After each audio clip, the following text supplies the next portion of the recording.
and welcome to the iMed Live channel. I am Andy and this is Chris, and today we are going to be talking about how to structure your shift. You've come on to shift, you've gotten a pass off. Where do we go from there? Chris, what do you like to do? Yeah, I mean, we talked about in the previous episodes of how to prepare for your shift. We talked about, in the last episode about how to give a good, shift change or passover report. And now we want to talk about, okay, so now we've got all that information, what to do next. The first thing I like to do is, probably get my butt out to the aircraft. Yep. Make sure my aircraft's there. Yep. Make sure it's intact. Make sure all my equipment's good and ready to go. So, it all starts for me, and this is just my process, so maybe it's not your process, or maybe, it's definitely not an industry process, but it goes in line with industry standards, but I like to walk around my aircraft. And when I'm walking around my aircraft, it starts on the helipad. Are there any obstructions out my door that I'm going to trip on as I get out, whether it be late night? Some places I worked at, we had rattlesnakes that had to work at night. So you want to make sure that, hey, I have a clear path to my aircraft first and foremost. That's your FOD walk. Yeah, your FOD walk. Looking for, hey, is there any obstructions or your decap BTLs that are going to kill me? Is there anything here that's going to hurt me before I take off or as I try to take off? Yep. The other thing is being very methodical about it. So, I like to start at the nose at 12 o'clock. I'll work around myself around the right-hand side, going towards the 6, and I'm mainly looking for, is there any latches that are off? Or do we have any fluid that is leaking? Is there any damage to the aircraft? Is everything in a working mechanical state? Even the loading system, making sure, is that nice and greased? Is it ready to go? Or is it sticking? Do I have some issues? How are my seat belts? Do I see any damage to the blades, the tail rotor? This is the time to be methodical because your safety is just as important as the pilot's, right? It's his job, but hey, I'm a functional crew member, right? Absolutely. I have just as much responsibility to make sure I return home safe to my crew and my family as the pilot does. And so take an active role. Absolutely. And that walk as we go around, that walk around, that's specifically what we're talking about with rotors. We also have fixed wing as well. And on our fixed wing, it's just as important with the same level of importance. Here's one little pro tip that I noticed by chance on our fixed wing walk-arounds. Here's the thing that I tend to notice. The thing is leaky brakes. And so here's the thing, okay? Those park in the same spot every time. And over the course of time, as those brakes are leaking, and right where those wheels are, it just sits there in a little pile of brake fluid, okay? It's my recommendation to at least have the pilot park in at least a little different spot every time, okay? Because you want to be able to see, is there new brake fluid on the ground? Is there, brand new? Are you parking in the old stuff? It's hard to see by chance if you keep parking in the same spot. So just let that be a little pro tip on your walk around. Yeah, and then for those of you guys on a critical care ground truck, walking around your box, making sure there's not any damage, do the doors open, do the lights turn on? They sound like little things. Yep. But little things add up, and we know that, right? They do. What now? What's the next step? So after I've verified my aircraft is in good working order, good mechanical shape, I'm ready to, I trust that I can get an aircraft that's going to do me right. Yep. The other thing is I like to get out my checklist. Yes. I have an aircraft checklist, an aircraft specific checklist for all the equipment that is med equipment and survival equipment. All the equipment in the aircraft that I'm responsible for, I have a checklist for. A checklist. So what do you think we do? We grab that checklist. Bingo. Crews do not grab the checklist. A lot. Too many. Many more than I care to admit to. Absolutely. And I do want to point out the fact that you are using a checklist. And my question is what kind of a person uses a checklist? An inexperienced person or a professional? And the answer is that a professional uses a checklist. Okay, it comes from aviation, trickles on down to several different industry, but we're ending up using this checklist because one, we understand that we are human. We are human. We're going to make mistakes. We're going to forget things. So we need to consistently make sure we go through this process with our checklist. Now, Chris, you said that you have a specific way that we use our checklist. How do we go about morning checks with our checklist? I think it's really good because we all need to get familiarity with not only the equipment, where things are, and obviously using our checklist. Yep. For us, we had a laminated card that was in our daily shift binder, so to speak, and it's easy to just kind of go through the dry erase marker and check. Then obviously you have to go and put that in the computer because nothing happened unless you type that sucker in. But I like to hand off the card to my partner. If I'm doing the trauma bag, for example, I'll hand the checklist, off to my partner. You go through it, I say check. But I physically pull that out. What am I looking for, Andy? A couple different things. When you pull out anything from whatever the bags, look for your expiration dates, okay? Is it already expired or is it about to be expired, okay? That's important. Another thing we can look for is what's the quality of that equipment? Is it getting a little roughed up? Okay, is it yellowing? Is it degraded? Yeah, absolutely. Does it function or Okay, not function? there's some equipment that we tend not to use too often. A lot of our equipment that we carry is equipment that just kind of sits there collecting dust for that rare occasion when you will need it. Okay, and when you need it, you're going to need it in a big way. And You think need about the way environmental conditions play on your equipment in the aircraft as it sits out in an exposed environment. You know, I know some programs in the wintertime will use heaters, in the summertime we use AC. But there is that fluctuation of when we're at a location where you don't have those options. You know, you fly down to the top of Banner Good Sam in Phoenix in the middle of August, and the inside of your aircraft is going to get 165 easy. Very hot. What is that doing to your equipment? And that's out of our control. We can put a windscreen up and all that stuff. It still gets hot. It gets hot. So pull out that equipment. Look at it. But that way, I get used to pulling stuff out of the aircraft and the bags. I get aircraft and I get equipment familiarity. My partner, when we get to the next item, you know, we swap out. Hey, here, I will have the checklist. You do this. And this should not be a quick 10-minute check off. I mean, on average, it takes me about an hour and 30 minutes to do a good, complete aircraft check off. Walk around included. Talking to my partner, you know, making sure that, hey, all of our equipment is set up for our next flight. Because guess what? Right? Preparation. You got to set yourself up for success. Absolutely. And these are our daily checks, okay? Daily. These are daily checks. We're not talking about weekly, monthly, quarterly. We're talking about our daily, every single day, coming on to shift checks, okay? Every single day. Whether it be your ambulance, your fire truck, your fixed wing, your helicopter, doesn't matter. Whatever your mode of transportation. Or, you know, if you're just a liaison, you just ferry patients on commercial flights. You know, check your bags. Come on, guys. Like, it doesn't take that much time. But this is where being a professional is. Right? Absolutely. That is what differentiates someone from, you know, just a regular crew member, unfortunately. Which That's right. Hey, every industry has them, guys. Okay, whether it be the fire service, EMS, flight, doesn't matter. Okay, they're there. Absolutely. Complacency kills. Absolutely. Absolutely. So go out, grab your checklist, because we know we don't do anything perfect. I set up our program. I did a lot of with the help from other people. I knew where those bags were. I knew how to set them up. We organized everything. And I still would use a checklist. You know why? Because I'm not perfect.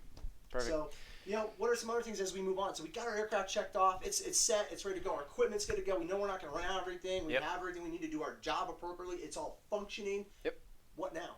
So checks are done. Now the day's open. Now we have the opportunity to schedule ourselves for things that we have coming up. So I choose one of two things. Okay, one is let's take this opportunity to focus on education of some sort. Okay, and it's an every single day thing. Okay, every day. I like to try my best to get at least a couple hours of training in throughout the course of my day. Can I do it all now? Should I break it up? Whatever it may be, get a couple hours in. Okay, it's a long shift. I think it's very important though, because some people think like I gotta get all done right now, and you made a Gary stretch it out if you have to. Yeah. Take breaks. Take small breaks. This is kind of like interval training. I'm gonna go hard, do my aircraft check off. Maybe I'm going to go grab some breakfast or a snack. Bingo. Then we're going to go do some training. And then we're going to go do something else and change gears. But, you know, it shouldn't be just hard on. Try to structure your day and break it out so it's digestible, guys. Absolutely. So we do our training. Part of that training, it's my recommendation every single day, make the ventilator be part of that training every single day. I think that every single day we need to be pulling that ventilator out. And obviously we have to do our daily checks on our ventilator. It's going to come out anyways. I'm talking about above and beyond that, okay? Every single day, get slightly more familiar, okay? And when you feel like you're familiar, keep doing that. Do some more. Keep doing more. You're never a master, okay? We are always students of learning. Every single day. So, you know, and we know the ventilator, hands down, is probably the cleanest kill any of our providers going to do, whatever setting they come from. You know, and I find a lot of it is maybe knowledgeology, misunderstanding. Maybe not frequency, you know, low frequency, high acuity, you know, but you can look at all of those, you know, and it doesn't take any time to pull out your ventilator while you're doing that vent check, even. Maybe it's while you're doing your vent check. Hey, throw me a scenario quick. Hey, how would you set up a hypercarbic patient or a hypoxemic patient? Like, it may be just basic settings. Fantastic. But dude, hey, it's basics. If I can go back to the basics and understand those, well, now I can expand upon those, right? Absolutely. And it's you and your partner. We're talking about that hypercarbic patient. We're thinking about critical care knowledge. Like, okay, it's hypercarbic. Okay, how long do I expect when I make these changes? How long do I expect until I have some changes? What if it was a metabolic issue? How long until I expect to see changes? Oh, wow, and you start thinking, that's the training that we're talking about. That's that critical care knowledge with you and your partner. And then I think it leads you down other paths, too. Like, hey, as I'm talking about this patient, like, okay, well, now I'm starting to think, like, well, what signs and symptoms would I see? What would be my different, my plateau pressure, my PIP, what would be my end tidal? Is that acceptable? What kind of pharmacology could I use? More importantly, what does my protocol say? Yeah. Hey, good time to open up your protocol, right? Absolutely. Absolutely. Maybe open up your app, maybe if you got them on an app. But this is where, I think going back to the industry is we do not do good training and continuing education. We know that, right? Yep. And we know that training education leads to better patient outcomes, yep, better seeing times, high acuity patients, better treatments, right? We're not missing things because we're staying on top of it. This is what makes you guys a true clinical professional. You got to put the time in. Okay, we want to become a master of our craft the best we can. We never will get there, but we want to strive for that every shift. Absolutely. So what about our pilot brief? Where does the pilot play in all this? Absolutely. So we have our pilot briefing. So every single shift, when you come onto shift, and we will do what we call a pilot briefing. Okay, that's where our pilot comes in, and we all sit down around a cup of coffee, and we go through a structured checklist on a pilot briefing. And typically this pilot briefing occurs, say, just after your morning check. Okay, and it really is on the schedule of the pilot as well. Okay, it's helping answer us the question: are we prepared for anything that we can do today? Do we have oxygen? Are the hospitals open? Are the helipads this or that? It's a structured pilot briefing. Do we have any limitations? Exactly. What's the weather? Weather, fuel. Absolutely. So we do that pilot briefing, and here's one of the things I like most about the pilot briefing is one, it provides us operational readiness. We check all those boxes that say, yes, we are ready. It makes me feel safe. Here's the other thing beyond that is that we get the chance to listen to our pilot talk about safety issues, immediate safety issues, okay? What does that mean to you? It means a lot to me because I can become comfortable with the pilot's level of commitment to safety, okay? I like to say this. I like to say that pilots don't have emergencies in flight, okay? There are emergencies that may occur to the aircraft in flight, but our pilot doesn't experience an emergency because of all their training beforehand, okay? Pilots go to school to learn about how to mitigate these emergencies, okay? And so by chance, if the aircraft experiences an emergency, some sort of mechanical issue, we've got to do something, the pilot responds in a safe, controlled manner, and I get to hear how they're going to respond during that safety briefing. I think it's very important to understand what your pilot's going to do in that event. One of the things that we would do during our pilot briefings was we would talk about, weather. What weather's coming up? What preventive maintenance might be going on? Do we have a PR event? Is there any issues with the aircraft that maybe the other crew forgot to let us know? Like, once again, it's another layer of safety to grab. Oh, hey, just want to let you guys know the ICS on the back left seat isn't working correctly. It's got some static or feedback. Hey, awesome, great. I would much rather know that now than as I'm trying to get ready to lift off for a scene call and I'm like, I can't figure this out. Because guess what? That's just one more thing to trip you up potentially. The other thing that we do is we look at on a quarterly basis an adverse event. Something that came out of FAA, HIMSS, flight aware, flight safety, it talks about an unfortunate event. And we talk about as a crew on, some of the learning points from that. Like I said, this is not meant to be punitive. This is meant to be a learning situation where we can take something away. And then I think the best part is like what you went into. What is my role in this emergency? What does the pilot want me to do? Hey, Chris, if we get an IMC, like this is what I expect you to do.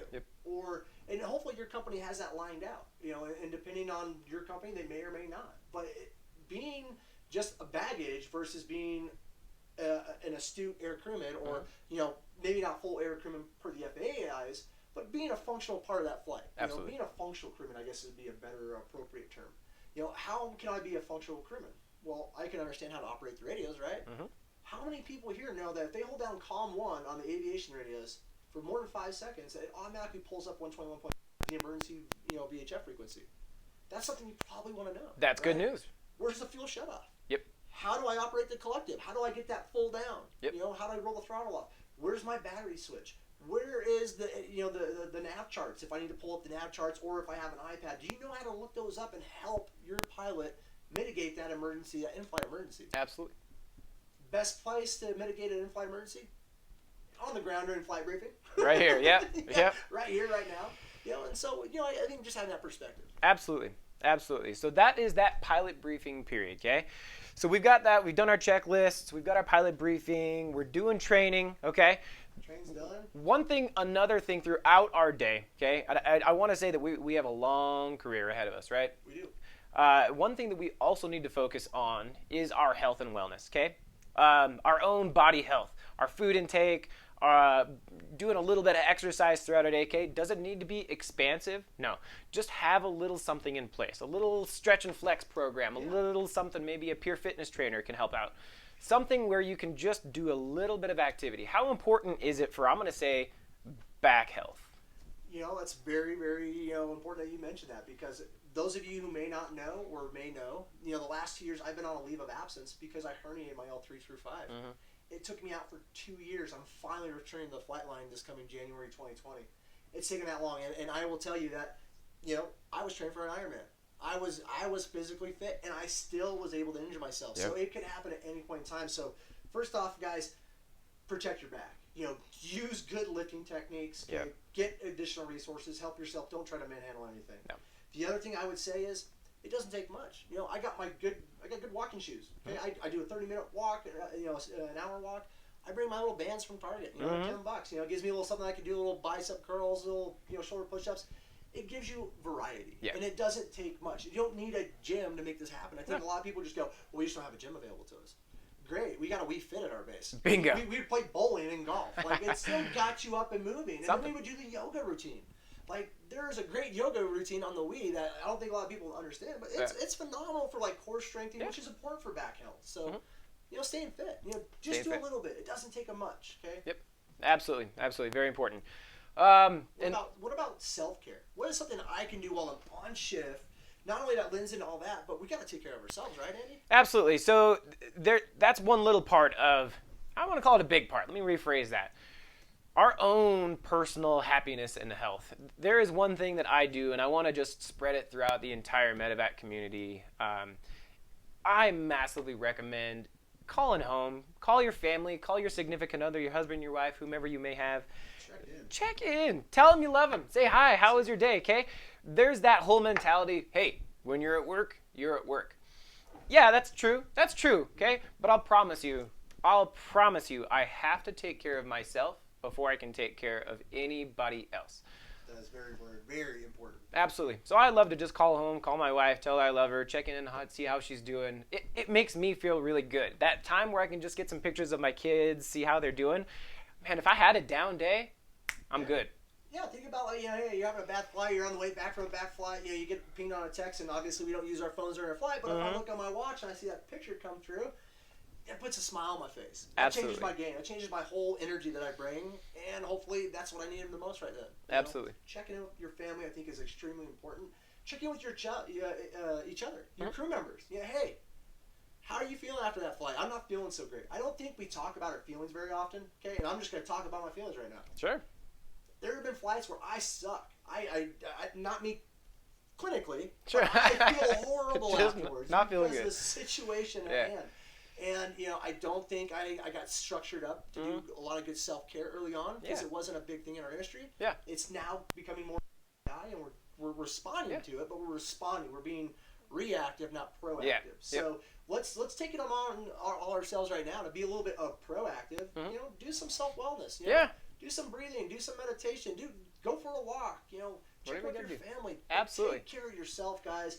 And dude, buddy check. You gotta check in with your partner. Hey, how's it going? And this isn't just on shift, guys. You guys know that most of my decompression of my calls in my shift, depending on how busy it is, doesn't happen until I'm driving home. Yeah. Or I get home and it's like, wow, what just happened? And I'm starting to digest all that stuff. And that's where, hey, I really do appreciate a text from a friend every now and then, or my partner just saying, hey, I'm just checking to see how your night's going. It doesn't have to be much. It doesn't have to be a direct thing. I'm not trying to save the world. It doesn't have to be unicorn and rainbows. Yeah. But come on, guys. Let's do a better job at this. Yeah. Let's check in. I think it's great that we can. I've never heard in a medical podcast, any education, where somebody said, hey, step 3, call your wife. I think it's great that we can be real enough, and that's kind of one of our big goals here is we're real. We've got families. We've got priorities. We've got patients to take care of, okay? More than just, hey, we're here teaching you great medical knowledge. We're just a couple of line guys, okay? Specifically, we're a couple of B-shifters, so we're scraping the bottom of the barrel here, guys. No. So we want to phrase this in a way that's actually relevant, that is actually real, in a way that we can go about our shift and accomplish all of our goals. Yeah, and it doesn't mean, whether you're in a firehouse, you're in an ambulance, you're in a critical care truck, you're on a fixed wing rotor, wherever, ER shift, ICU shift, you guys can do and adapt some of these some way to form or fit. And if you guys have some good ideas, please share them. So that way we can all, and the rest of us can learn from this. Yep. Because there's not one there's not just one way to do something. Yep. So, what does your day look like? yeah, let's open up for perspectives. And, Absolutely. But I think that's all for right now, unless you got anything else to add. That's what I got. I want to thank you all for joining us today. Chris, thank you so much for your input. Absolutely. That's how we structure our shift. Please catch us on the next video, and we'll see you next time. Stay safe, guys.